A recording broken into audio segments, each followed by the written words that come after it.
You're 11 years old. You live in a cupboard under the stairs. Your aunt and uncle tell you your parents died in a car crash. Drunk, worthless, a burden they had to take on. You believe them because what else do you have? The bruises fade. The hunger becomes normal. Your cousin Dudley gets everything. You get his broken toys and clothes 3 sizes too big. You're small for your age. Quiet. Forgettable. That's survival. Don't make noise. Don't ask questions.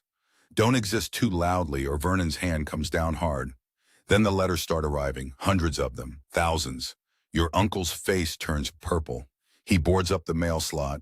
He moves the family to a shack on a rock in the middle of the ocean.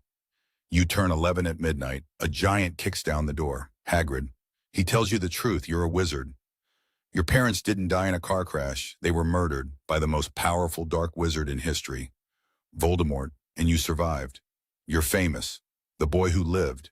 The scar on your forehead isn't from a car crash. It's a curse, a killing curse that should have ended you, but it didn't. You broke something that night. Something in the magical world shifted. You don't feel special. You feel confused, scared. This giant man is crying over you, calling you famous, saying your name like it means something. You've never meant anything to anyone. Now you're being told you're a legend. It doesn't feel real. Diagon Alley, a hidden street in London where wizards shop. You have a vault at Gringotts, gold. More money than you've ever seen. Your parents left it for you. They loved you. They died protecting you. That's what Hagrid says. You buy a wand, 11 inches, holly, phoenix feather core. The wand maker looks at you strange, curious. He says your wand's brother gave you that scar. You don't understand, not yet. Platform 9 3/4. You run at a brick wall. It shouldn't work. It does. The Hogwarts Express, red and gleaming. You find an empty compartment. A boy with red hair asks if he can sit. Ron Weasley. He's from a magical family. Poor but loving. He looks at you like you're normal. You like that. A girl with bushy hair bursts in. Hermione Granger. She's read all the books. She knows who you are. Everyone knows who you are. The Sorting Hat nearly puts you in Slytherin. You beg it not to. Not Slytherin. Anything but Slytherin. It listens. Gryffindor. You sit at a table with people who cheer for you. You've never had people cheer for you. You're terrible at magic. Everyone else grew up knowing this world. You're learning that magic exists while learning spells. Hermione masters everything. Ron struggles, but he grew up around wands. You're behind, always behind, catching up. Then you fly. A broomstick, 50 feet in the air. And something clicks. Your body knows this. Your instincts take over. You're good at something. Finally, Professor McGonagall makes you the youngest seeker in a century. First years don't make the Quidditch team. You do. Rules bend around you. They always will. You don't know if that's fair. You just know it feels good to be wanted. There's a 3-headed dog guarding something. A troll in the dungeon on Halloween. You and Ron save Hermione. She lies to protect you. That's when you know. She's not just the smart girl. She's your friend, real friend. First one ever. Someone's trying to steal what the dog is guarding. The Philosopher's Stone. It makes immortality possible. You're 11 years old. You figure this out. Not the teachers, not the adults. You, Ron, Hermione, 3 first years. You go after it, past the jawing, past deadly plants and enchanted keys, and a giant chess game where Ron sacrifices himself. He's willing to die so you can move forward. You barely know him. 3 months. He'd die for you. You face Professor Quirrell. Stuttering, nervous Quirrell. He's not what he seemed. Voldemort is on the back of his head. Literally. A face growing out of his skull. Your scar burns. Pain like nothing you've ever felt. Voldemort wants the stone, wants to come back. Wants to kill you properly this time. You look in a mirror. The mirror of Erised. It shows your deepest desire. You see yourself holding the stone but not using it. Just keeping it safe. The stone appears in your pocket. Magic you don't understand. Magic that responds to intention. Quirrell tries to kill you. His hands burn when he touches your skin. Your mother's love. Her sacrifice. It left protection in your blood. Love is magic. Love as a weapon. Quirrell dies. Turns to dust. You pass out. You wake up in the hospital wing. Dumbledore is there. Kind eyes, sad eyes. He explains things. Not everything, never everything, but enough. You saved the stone. Voldemort fled. He'll be back. He always comes back. You're 12. You hear voices in the walls. Voices no one else hears. You speak parcel tongue. Snake language. It's rare. Dark. The last known speaker was Voldemort. Students think you're the heir of Slytherin. They think you're opening the Chamber of Secrets. Petrifying Muggleborns. You're not, but you can't prove it. Hermione gets petrified. Turned to stone. Your best friend. Gone. Ron's sister Ginny is taken into the chamber. You go after her. Down into the pipes. Into the depths under the school. You find her. Dying. And you find him. Tom Riddle, 16 years old, a memory preserved in a diary. He's Voldemort, before the transformation, before the monster. He was a student once, handsome, charming, persuasive. He's been possessing Ginny all year, using her to open the chamber. He summons a basilisk, 60 feet of serpent. One look kills. You're 12. You have a sword, Gryffindor's sword. It came to you because you needed it. Because you're brave. Fawkes the Phoenix blinds the basilisk. You stab it through the roof of its mouth. A fang pierces your arm. Basilisk venom. You're dying. You stab the diary with the fang. Tom Riddle screams. Dissolves. The diary bleeds ink. Fawkes cries on your wound. Phoenix tears. Healing. You live. Ginny lives. You're a hero again. You don't feel like one. You feel like a kid who keeps almost dying. You're 13. A mass murderer escapes from wizard prison. Sirius Black. He's coming for you. He betrayed your parents. Sold them to Voldemort. Now he wants to finish the job. Dementors guard the school. They're creatures that feed on happiness. Suck out your soul if they kiss you. When they get near you, you hear your mother screaming. Her last moments, begging Voldemort to spare you. Take her instead. Kill her. Just not her baby. You hear her die over and over. You pass out every time. It's embarrassing. Everyone else stays conscious. You collapse. Professor Lupin teaches you the Patronus charm. It's advanced magic, adult magic. You're 13. You learn it because you have to. Because the Dementors affect you worse than anyone. Your happy memories aren't strong enough. You've only had 3 years of happiness. Everyone else had childhoods. You had a cupboard. Sirius Black isn't the villain. He's your godfather. He was framed. Peter Pettigrew betrayed your parents. Pettigrew's been hiding as Ron's rat for 12 years. You find out the truth. You nearly kill Pettigrew. You want to. 13 years old, and you want to murder someone. Sirius stops you, says your father wouldn't want you to become a killer. You listen. Pettigrew escapes. Sirius is still a wanted man. You save him with time travel, actual time travel. You and Hermione go back 3 hours. You save Sirius from execution.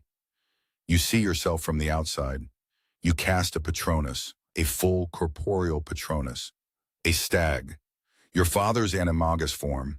The Dementors scatter. You realize something. Earlier you thought your father saved you, but it was you. You saved yourself. That's the lesson. That's always the lesson. You're 14. Your name comes out of the goblet of fire. You didn't enter. You're too young. Doesn't matter. Magic is binding. You have to compete in the Triwizard Tournament. Tasks designed for 17-year-olds. You're 14. Dragons. Mer-people. A maze filled with monsters. Everyone thinks you cheated to enter. They hate you. Ron doesn't believe you. Your best friend. He thinks you wanted glory. You've never wanted glory. You just want to be normal. You face a Hungarian horntail, the most dangerous dragon breed. You're 14. You fly. You outmaneuver a dragon on a broomstick. You survive. The second task, they take what you'll miss most, Ron. They put him at the bottom of the lake. You save him. You save Fleur's sister too. She's 8 years old.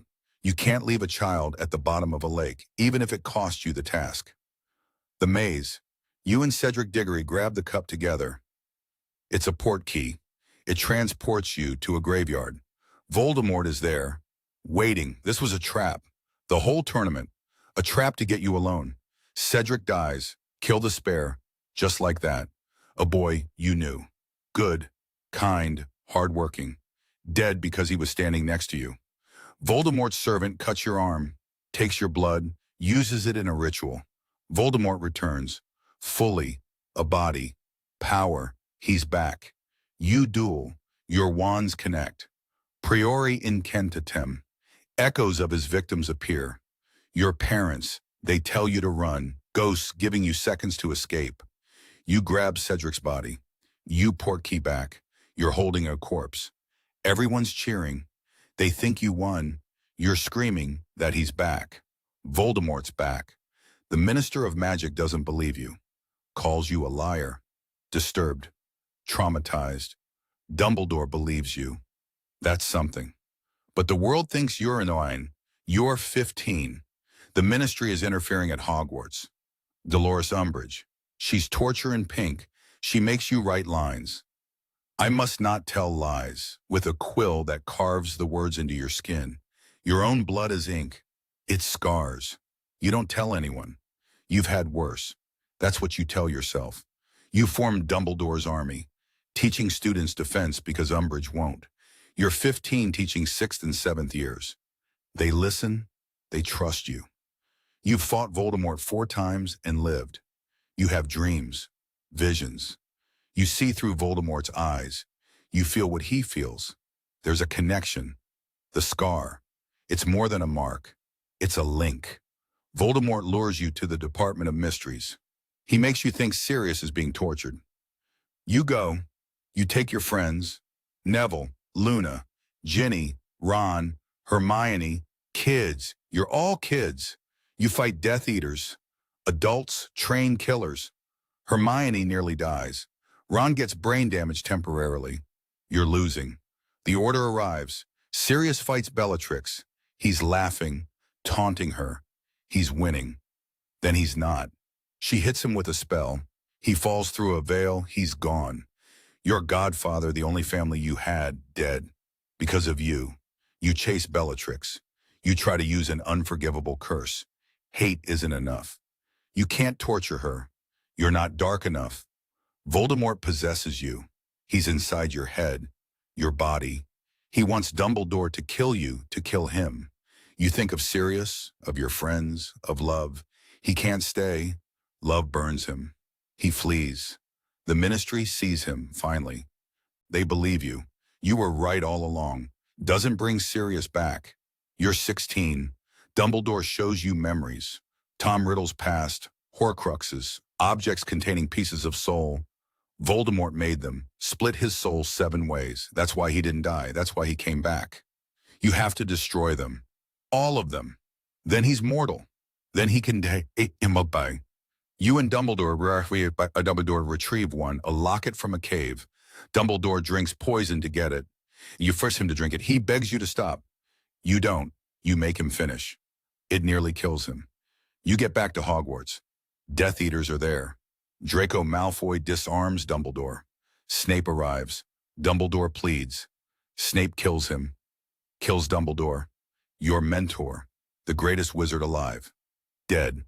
You chase Snape. He deflects everything. He tells you the truth. He's the half-blood prince. He mocks you. He escapes. The funeral. Everyone's there. Mourning. You don't cry. You're past crying. You're 17. You don't go back to school. You hunt Horcruxes. You, Ron, Hermione. 3 teenagers against Voldemort's immortality. The locket. It's evil. It whispers. It makes you angry. Paranoid. Ron leaves. He thinks you and Hermione are together. He thinks you don't need him. He's wrong. He comes back. He destroys the locket. Saves your life. You forgive him. Always. Hermione is tortured. Bellatrix carves mudblood into her arm. You're helpless, locked in a cellar, listening to her scream. Dobby saves you, a house elf. He dies doing it. You dig his grave by hand. No magic, just your hands and the earth. You bury a friend. You break into Gringotts. You steal a Horcrux from Bellatrix's vault. You ride a dragon out. You destroy the cup, the diadem. Each one is a battle. Each one costs something. You learn the truth. You're a Horcrux.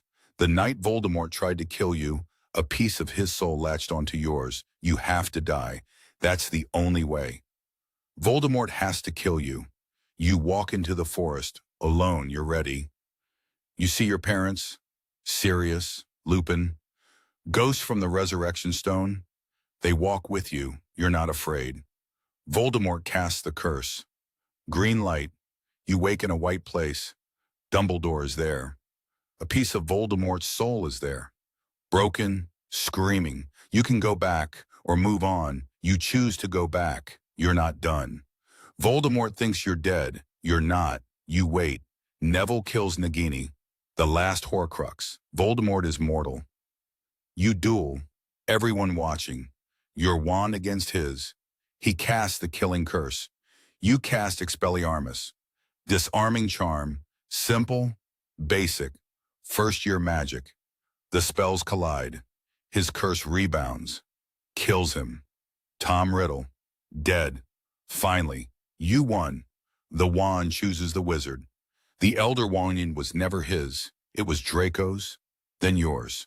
You're the master of death. You don't want it. You break the Elder Wand. You just want peace. 19 years later, you have a family, a wife, kids, a scar that doesn't hurt anymore. You're at platform 9 3/4, sending your son to Hogwarts. He's scared, worried about being sorted into Slytherin. You tell him the truth. You were almost Slytherin. It's okay to be afraid. You kneel down. You look him in the eyes. You tell him he's named after 2 headmasters. One was Slytherin. He was the bravest man you ever knew. The train leaves. Your son waves. You wave back. The skirt borrow. The burden. The destiny. It's over. You're just Harry, just a father, just a man, the boy who lived, finally living.